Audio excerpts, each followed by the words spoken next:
இப்ப நீச்சல் அடிக்கிற மாதிரி ஒரு வீடியோ இப்ப வைரல் ஆயிட்டு இருக்கு. அதை பத்தி என்ன நினைக்கிறீங்க? சிங்கத்தின் கால்கள் பழுது படலன்னு சொல்லியிருந்தீங்க போன தடவை.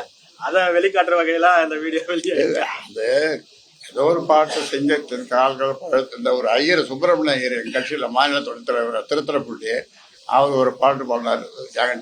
ஐயா, சிங்கத்தின் கால்கள் பழுதுபட்டாலும் சீற்றம் குறைவதில்லை அப்படின்னு சொன்னார் என்கிட்ட.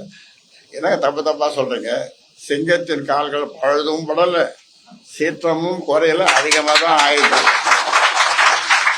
சீற்றம் அதிகமாக ஆயிடுது, கால்கள் பழுது படல. அதான் நேற்று நீச்சல் அடிச்சு அன்புமணி ராமதாஸ் வந்து உங்களை சந்திக்க வாய்ப்பு இருக்காரு. அவங்களும் வந்து சந்திக்காமல் கூடுதலாக அவர் கலந்துக்காமல் இருக்காரு. வருவார், கலந்துவார், வந்து கலந்துவார், இனிமேல் வந்து கலந்துவார். இருவருக்கும் இடையான மனக்கசப்பு நீங்கிடுச்சா?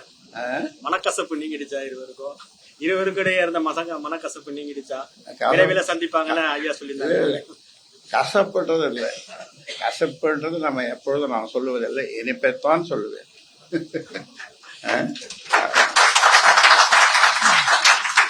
இனிப்பான செய்திகளைத்தான் உங்களுக்கு நான் இதுவரை சொல்லியிருக்கிறேன். கிட்டத்தட்ட 35 வாரம் வியாழக்கிழமை நாம கூடினோமா இல்லையா? அந்த 35 வாரம் வியாழக்கிழமையில நான் இனிப்பான செய்திகளைத்தானே உங்களுக்கு சொல்லியிருக்கிறேன். கசப்பான செய்திகளை நான் டாக்டராக இருந்தாலும் கசப்பு மருந்து கொடுக்கறது இல்லை, இனிப்பான மருந்து தான் கொடுப்பேன். சரியா? செய்திகளை உடனுக்குடனும் துல்லியமாகவும் தெரிந்து கொள்ள சப்ஸ்கிரைப் பண்ணுங்க.